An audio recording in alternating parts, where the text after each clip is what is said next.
বীমা কোম্পানীৰ বৃহৎ প্ৰবঞ্চনা ক্ষতিপূৰণ আদায়ৰ দাবীত আয়ুক্তক স্মাৰক পত্ৰ প্ৰদান কৰে। এবাৰ প্ৰধানমন্ত্ৰীৰ ফচল বীমাক লৈ সংঘটিত হৈছে বৃহৎ কেলেংকাৰী। প্ৰকৃত ক্ষতিগ্ৰস্ত বানাক্ৰান্ত কৃষকে আজিলৈ নাপালে প্ৰধানমন্ত্ৰীৰ ফচল বীমাৰ ধন। কলৈ গৈছে কেন্দ্ৰীয় চৰকাৰৰ প্ৰধানমন্ত্ৰীৰ ফচল বীমাৰ ধন? প্ৰধানমন্ত্ৰীৰ ফচল বীমা আঁচনিৰ অধীনত ষ্টেট বেংকৰ জৰিয়তে কৰিছিল ফচল বীমাকৰণ।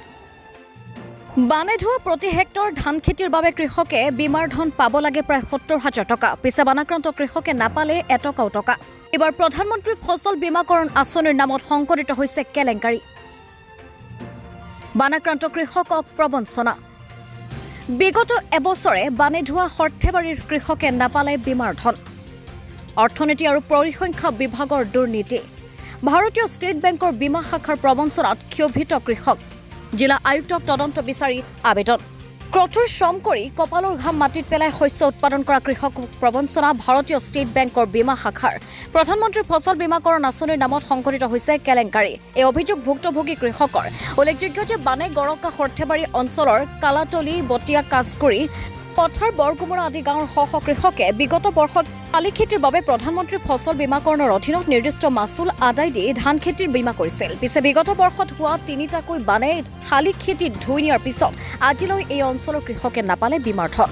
বানপানীৰ সময়ত বীমা কোম্পানীৰ লগতে কৃষি বিভাগৰ লোক আৰু অৰ্থনীতি আৰু পৰিসংখ্যা বিভাগৰ লোকে এই অঞ্চলত চৰজমিন পৰিদৰ্শন কৰি ৰাইজক বীমাৰ ধন দিয়াৰ আশ্বাস দিছিল। পিছে সকলো মিছা। আজিলৈ এই অঞ্চলৰ কৃষকে নাপালে এক পইচা। এতিয়া প্ৰশ্ন উঠিছে, ভাৰতীয় ষ্টেট বেংকৰ বীমা শাখাই কোটি কোটি টকা বীমাৰ ধন আদায় দিয়া বুলি চৰকাৰক তথ্য ক'ৰ পৰা দাখিল কৰিলে? ভাৰত চৰকাৰৰ পৰা অহা বীমাৰ ধন প্ৰকৃততে কলৈ গ'ল? অকল সৰ্থেবাৰী অঞ্চলতহে নহয়, অসমৰ বিভিন্ন প্ৰান্তৰ বানাক্ৰান্ত কৃষকে বীমাৰ ধন নোপোৱাৰ অভিযোগ উত্থাপন হৈছে। এই বীমাৰ ধন প্ৰকৃত বানাক্ৰান্ত কৃষকে কিয় নাপালে এই সম্পৰ্কত অসম চৰকাৰে কিবা তদন্ত কৰিবনে? এটেনশ্যন কৃষি মন্ত্ৰী অতুল বৰা ডাঙৰীয়া, আপোনাৰ বিভাগৰ অধীনত থকা এই দুৰ্ভগীয়া কৃষকসকলৰ কথা ভাবিবলৈ আপোনাৰ সময় হ'বনে?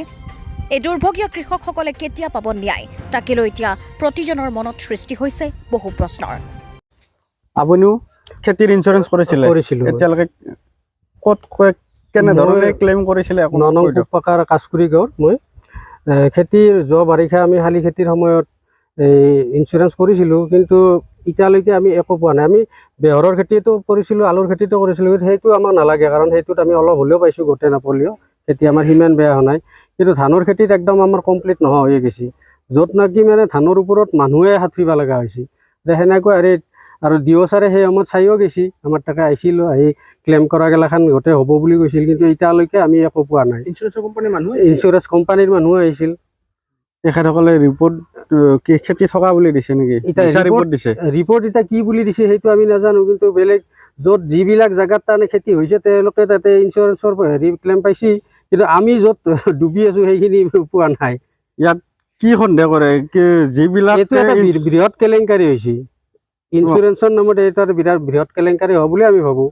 বা উপঢৌকন লৈ পেলাই পইচাটো খেতি হোৱা মানুহকো পইচা দিয়া, আৰু এতিয়া সেনে উপঢৌকন লৈছে নে কি নাজানো, কিন্তু আৰু মুঠতে বৃহৎ কেলেংকাৰী এটা হৈছে বুলি আমি ভাবোঁ। আৰু য'ত খেতি পানী খোৱা মানুহখিনিয়ে নাপায়, আৰু য'ত খেতি পানী খাওঁ নাই সেইবিলাকে পাইছে। আপুনি শালি খেতি কৰিছিলে? হয়, কৰিছিলোঁ যোৱাবাৰ।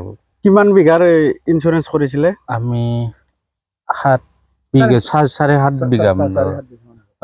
এতিয়া খেতিত বানে বিধ্বস্ত কৰিছে আপোনাৰ খেতি? হয়, নিশ্চয় কৰিছে। তাৰপিছত আপুনি ইঞ্চুৰেঞ্চ ক্লেইম কৰিছিলে? কৰিছিলোঁ, হয়, কিন্তু এতিয়ালৈকে ইঞ্চুৰেঞ্চৰ পইচা আমি পোৱা নাই।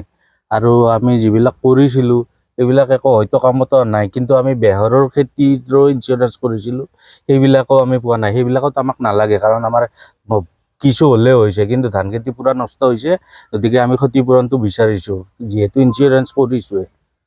কিমান টকাৰ ইঞ্চুৰেঞ্চ কৰিছিলে এইটো? এইটোতো 100 টকাৰ কৰিছিলোঁ।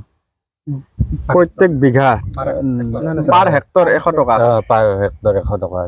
এতিয়ালৈকে কোনো ধৰণৰ ক্ষতিপূৰণ ইঞ্চুৰেঞ্চ কোম্পানীৰ ফালৰ পৰা দিয়া নাই? দিয়া নাই। আপুনি এতিয়া চৰকাৰক, মুখ্যমন্ত্ৰী মহোদয়ক কি আহ্বান জনাব? আমি আমাৰ ক্ষতিপূৰণটো দাবী কৰিছোঁ মুখ্যমন্ত্ৰী মহোদয়ৰ ওচৰত, আৰু এইবিলাকতো এতিয়া কেলেংকাৰীৰ দৰে হৈছে, কিছুমান ঠাইত পাইছে, আমি পোৱা নাই। কিয় পোৱা নাই সেইবিলাক যাতে মুখ্যমন্ত্ৰী মহোদয়ে আমাক উচিত তদন্ত কৰি তাৰ সঠিক ক্ষতিপূৰণটো দি দিয়ে। সৰ্থেবাৰীৰ পৰা নৱজিৎ নাথৰ ৰিপৰ্ট, অমৃত নিউজ 24x7। অমৃত প্ৰবাহ অসমীয়া সাপ্তাহিক কাকতৰ ডিজিটেল সংস্কৰণ অমৃত নিউজ, সত্যৰ সন্ধানত অমৃত নিউজ।